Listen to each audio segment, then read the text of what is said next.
We're back to the cobbles tomorrow night, and it's a tough day for Jason and Gemma. That's a double bill from Coronation Street at 7:30 and 8:30. Now though, we are live with Peston on Sunday.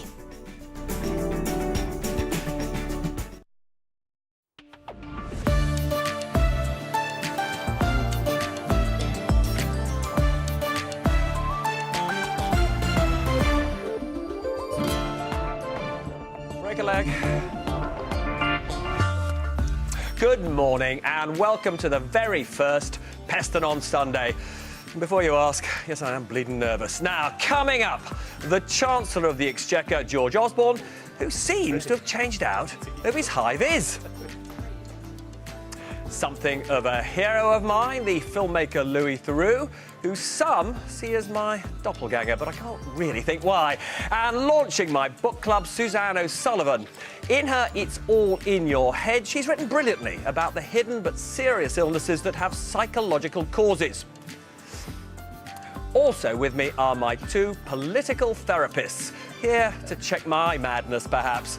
That rare thing, a Tory minister who lost her seat at the last election, Esther McVey, definitely not her fault, and the spin doctor's spin doctor. Early to see me as the smart ass I may well be, Alistair Campbell.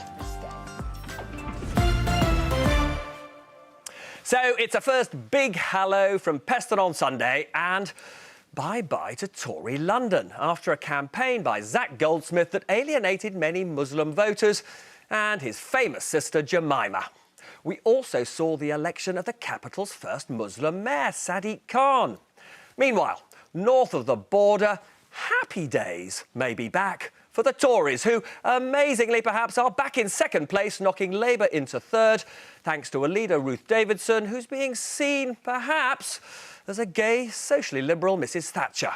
Now, under cover of the elections was the quiet killing by Nicky Morgan, the Education Secretary, of Tory plans to take all schools out of local authority control. And as Boaty McBoatface was sunk by the Royal Research ship Attenborough, David Cameron thought it was time to be a bit more polite to Trumpy McTrumphair, even though those notorious locks are pointing to Brexit. So, if, like me, you often can't see past your own fringe, here to explain all is my brilliant ITV News colleague Allegra Stratton, who'll start by answering the 84-inch question, Allegra, where did all the programme's money go? Robert, you got the fancy hairdo and I got the fancy screen. This morning, our viewers online named our screen Screeny McScreenface, and so we are going to be faithful to the results of that poll, unlike some people, and I shall henceforth call it Screeny. Now, your tweets, if they are sufficiently pithy, are going to pop in here. And anyway, I love the idea of policy U-turns as being a sign of strength. That's all we've got time for today. Big thanks to my guests. Hope I didn't make too big a fool of myself. I'm pretty sure I'll be back next week, and although some may say that Jeremy Corbyn has a slow puncture, he has promised to cycle over to see us next week. Bye for now.